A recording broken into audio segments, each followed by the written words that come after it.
Hello guys, welcome to my YouTube channel Study Cafe. I am Neha. Today I will explain short summary Footprints Without Feet, 5th chapter written by H.G. Wells. 10th class English Footprints Without Feet supplementary reader. Summary of the lesson. Griffin was a brilliant scientist. He discovered a rare drug. Griffin एक बहुत ही बेहतरीन scientist था.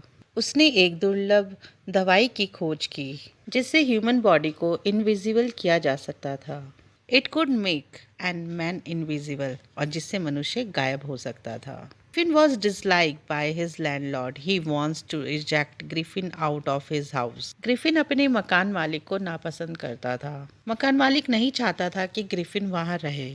Griffin set the house of his landlord on fire. Griffin अपने मकान मालिक के घर में आग लगा देता है. Then he took the drug, he remove his cloth, he became invisible. और इस तरह वो अदृश्य होके इनविजिबल होके वहां से भागने लगता है और अपने कपड़े उतार देता है. इस प्रकार वह बेघर और इनविजिबल होकर वहां से चला जाता है. Griffin had no money, he had no cloth, the air was very cold. अब ग्रिफिन के पास कुछ पैसा भी नहीं है, ना उसके पास कपड़े हैं और हवा बहुत तेज चल रही है, यानी कि ठंड बहुत तेज है. He entered a big London store for warmth.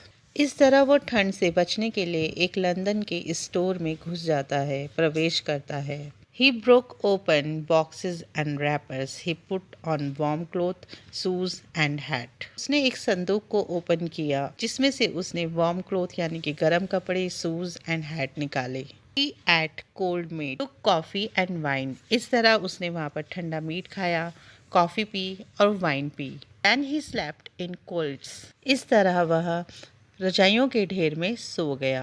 Next morning the servant open the store. His eyes open. He ran away. He took off his clothes and become invisible. Thus he saved himself. Next day morning के time जब servant ने store खोलने के लिए आए तब Griffin की eyes open हुई. वह भागने लगा और इस तरह वह अपने कपड़ों को छोड़ करके फिर से इनविजिबल हो गया. इस तरह उसने अपनी जान बचाई. It was cold January. He entered a stocks of theatrical company. He wore dark glasses, false nose, and wrinkles to cover his face.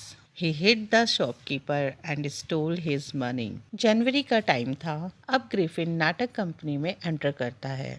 उसने अपने माथे के चारों ओर पट्टी बांधकर, काला चश्मा, नकली नाक और बड़ी बड़ी मूछें लगाकर और टॉप पहनकर बाहर आ गया और वहाँ से सारी मनी लूट करके वो वहाँ से भाग गया. Griffin wanted to leave London. अब वह लंदन छोड़ना चाहता है. He took a train to a village Iping. वह एक ट्रेन पकड़ता है और जिसका गांव का नाम है Iping. He hired 2 rooms in a inn of the village. उसी गांव में उसने 2 कमरे किराए पर लिए. He told the landlady Mrs Hall that he loves solitude. Griffin अपनी लैंडलॉर्ड से कहता है कि मुझे एकांत पसंद है, मुझे अकेलापन पसंद है. And his stolen money was spent. अब जो उसने चोरी की रकम जो चुराई थी वो सब उसने खर्च कर दी है. He stole the money from a desk.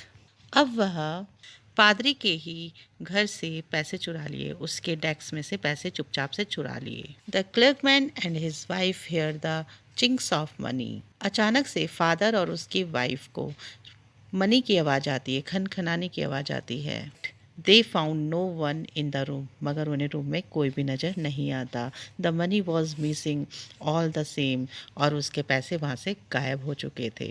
Mrs Hall saw the door of the room of Griffin wide open next morning.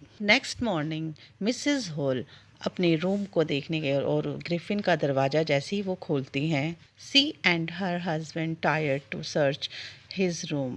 अब जो कमरा उन्होंने किराए में ग्रिफिन को दिया था उस कमरे को वो ट्राई करते हैं, सर्च करते हैं. सी हेयर्ड अ स्निफ नियर हर ईयर. अब मिसेस हॉल को कुछ एक गहरी सांस लेने की आवाज़ सुनाई देती है. Soon the hat on the bed post lift up and struck her face. अचानक से पलंग पे रखा हुआ हैट एकदम से उछला और उनके चेहरे पर आकर लगा. The chair rose up and pushed them out of the room. उस कमरे में रखी एक कुर्सी भी जोर से हवा में उछलती है और जो मिसेस हॉल की तरफ बढ़ती हुई आती है।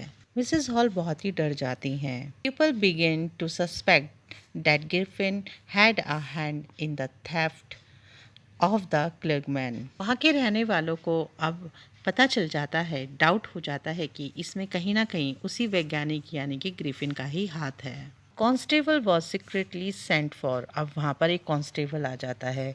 Meanwhile Mrs Hall pick up a quarrel with Griffin. अब इस प्रकार मिसेस हॉल ग्रिफिन को पकड़ने के लिए यानी कि उसे जांचने के लिए ग्रिफिन के रूम में फिर से जाती है। Remove the articles from the his face and head.